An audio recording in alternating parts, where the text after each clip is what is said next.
Hi friends, welcome to my channel. So ఇప్పుడు దాకా మనం డిఫరెంట్ వీడియోస్ చేసాం కదా. ఈ రోజు ఇంకొక కాన్సెప్ట్ అనమాట. సో నేనైతే ఒక డేటా పైప్ లైన్ క్రియేట్ చేస్తున్నాను. Let's try to do this. పేరు ఏదో ఒకటి ఇవ్వండి. So tempo pipe line. Okay, create. ఇప్పుడు మనకి పైప్ లైన్ అనేది క్రియేట్ అవుతుంది. సో మీ అందరికీ తెలిసిందే, ఇది కొత్తగా ఏం చెప్పేది కాదు. అయితే ఇక్కడ నేను సో ఫర్ ఈచ్ యాక్టివిటీ తీసుకుంటాం. ఎందుకంటే సో ఫర్ ఈచ్ యాక్టివిటీ అనేది చాలా చాలా పవర్ఫుల్. ఓకే, సో మీరు ఎటువంటి పైప్ లైన్ బిల్డ్ చేసినా ఖచ్చితంగా ఈ యాక్టివిటీ అనేది ఉండాలన్నమాట. సో ఫస్ట్ దీని పేరు మారుదాం. ఓకే, సో పేరు ఏదైనా ఎంచుకోవచ్చు. అండ్ వన్ మోర్ థింగ్, ఇక్కడ ఒక వేరియబుల్ క్రియేట్ చేస్తున్నాను. Okay, so and data type వచ్చేసరికి అరే.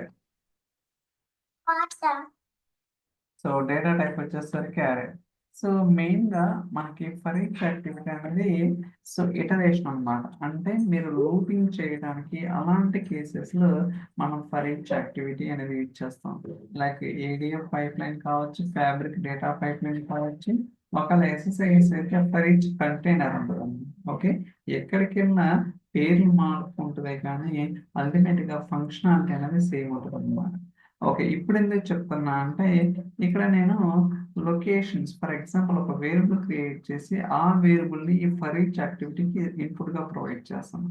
బేసికల్ గా ఫర్ ఈచ్ యాక్టివిటీ ఏమి తీసుకుంటుంది ఇన్పుట్ గా?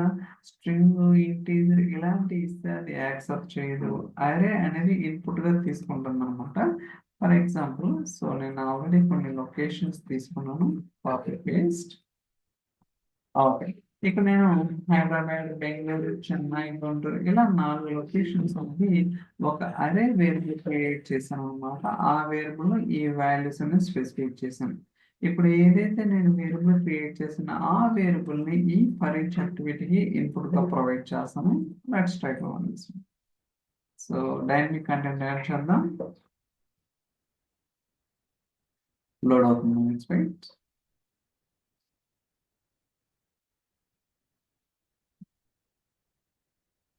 ఓకే, సో ఇక్కడ మనకి వేరియబుల్స్, వేరియబుల్ లైబ్రరీ ఉంటుంది కదా. Okay, so within the యాక్టివిటీలో నేను జస్ట్ వెయిట్ యాక్టివిటీ. ఓకే, మనకి ఇక్కడ ఏంటంటే ఫంక్షనాలిటీ తెలుసుకోవడం ఇంపార్టెంట్, కానీ within the for each యాక్టివిటీలో ఏ యాక్టివిటీ చేసినా అది కాదన్నమాట important. Okay, let's try to run this one.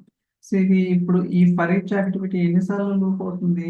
మీరు ఏదైతే వేరియబుల్లో అంటే అరే వేరియబుల్లో ఎన్ని వాల్యూస్ ఉన్నాయో లైక్ ఐటమ్స్ అంటారు అనమాట. ఓకే, 4 ఐటమ్స్ ఉన్నాయి. హైదరాబాద్, చెన్నై, బెంగళూరు, గుంటూరు. ఈ 4 ఐటమ్స్ ఉన్నాయి కాబట్టి ఈచ్ ఐటమ్ ఒక ఇటరేషన్ ఉంటుంది కాబట్టి 4 సార్లు అయితే లూపింగ్ అనేది జరుగుతుంది అన్నమాట. ఓకే, చూడండి కావాలంటే ఎన్నిసార్లు? వెయిట్ 1 2 3 4. ఓకే, ఇప్పుడు మనం ఏంటంటే వేరియబుల్లో ఉన్న వాల్యూ అనేది ఇన్పుట్ గా ఫర్ ఈచ్ యాక్టివిటీకి ప్రొవైడ్ చేయొచ్చు. ఇది ఒక వే.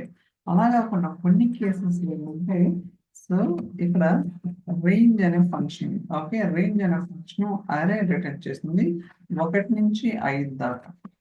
ఓకే, 1 to 5 అంటే 1 నుంచి స్టార్ట్ అయ్యి 5 సార్లు ఇటరేట్ అవుతుంది అనమాట. నేను ఎక్కడ కూడా వేరియబుల్ యూజ్ చేయాల, డైరెక్ట్ గా డైనమిక్ కంటెంట్ లో ఒక ఫంక్షన్ తీసుకొని ఆ ఫంక్షన్ కావాల్సిన ఇన్పుట్ పారామీటర్స్ ప్రొవైడ్ చేసి రన్ చేద్దాం. Let's see.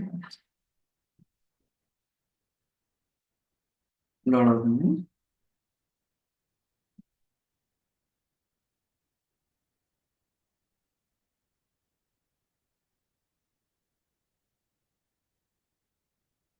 So 1 2 3 4 5. Okay, still going. So 1 2 3 4 5 అంటే 1 నుంచి స్టార్ట్ అయ్యి మనకి 5 సార్లు ఇటరేట్ అవుతుంది అనమాట. ఓకే, చూసారు 1 2 3 4 5. ఓకే, అలాగే మనం ఇక్కడ ఏం చేస్తానంటే ఒక వేరియబుల్స్ క్రియేట్ చేస్తాను. 2 వేరియబుల్.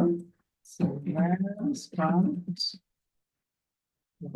ఇప్పుడు ఇంటీజర్ వేస్తాను 3. ఓకే, ఇది కూడా ఇంటీజర్ అనమాట. 8. ఓకే, ఫర్ ఎగ్జాంపుల్ ఇక్కడ నేను 3 నుంచి స్టార్ట్ అయ్యి 8 స్పెసిఫై చేస్తాను. కానీ నాకు 5 టైమ్స్ రావాలన్నమాట. For example okay. మీకు ప్రాక్టికల్‌గా చూపిస్తాను. So, go to hear. So, ఇక్కడ రేంజ్ ఉన్నాయి గదా!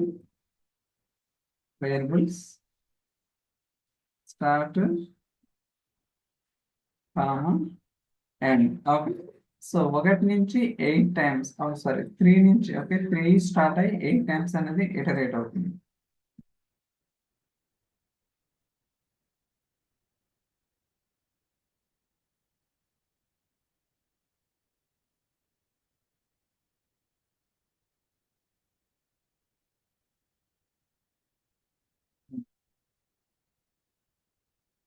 లూప్ అవుతా ఉంది.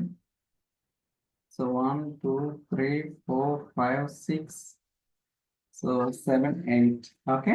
సో 8 టైమ్స్ అయితే వస్తున్నాం. చూసారు కదా కౌంట్ చేయండి. 1, 2, 3, 4, 5, 6, 7, 8.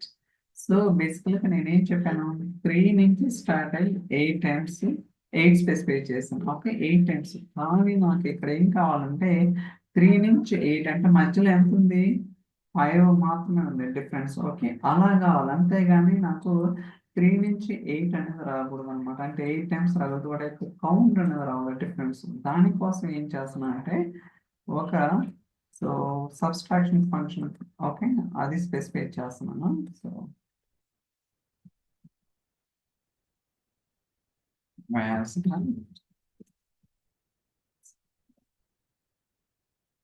Okay okay that's it. So just ఏం లేదన్నమాట. స్టార్టింగ్ తీసుకున్నాను. బట్ ఎండ్లో ఏంటంటే సబ్స్ట్రాక్ట్ తీసుకొని వాటి మధ్య డిఫరెన్స్ అనేది ఫైండ్ అవుట్ చేస్తున్నాను. ఇప్పుడు రన్ చేయండి. సో ఇవన్నీ కూడా ఒక్కోసారి క్రిటికల్ యూజ్ కేసెస్ అంటే చూడటానికి నెంబర్స్ ఏముండవు అనుకోవచ్చు. బట్ ఏంటంటే మనకు ఒక ప్రాపర్ అండర్స్టాండింగ్ తెలిస్తే మనం ఈజీగా ఏం జరుగుతుందని తెలుసుకోవడానికి పాసిబిలిటీ ఉంటుంది అనమాట. ఓకే. సో మీరు చూస్తే ఇప్పుడు మనకి 5 టైమ్స్ వస్తున్నాయి. 1, 2, 3 ఓకే. చూసారా 1, 2, 3, 4, 5 ఓకే. 3 to 8 మధ్య డిఫరెన్స్ ఎంత, 5 టైమ్స్. బట్ ఇందాక మనం రన్ చేసినప్పుడు 8 టైమ్స్ రన్ అయింది. ఓకే.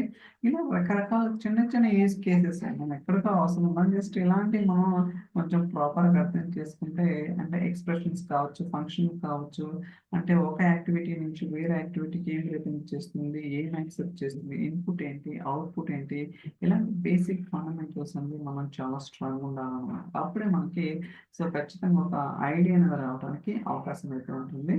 ఐ థింక్ ఈ వీడియో మీకు నచ్చిందని అనుకుంటున్నాను. So thank you so much for watching. Will catch the next video. Bye.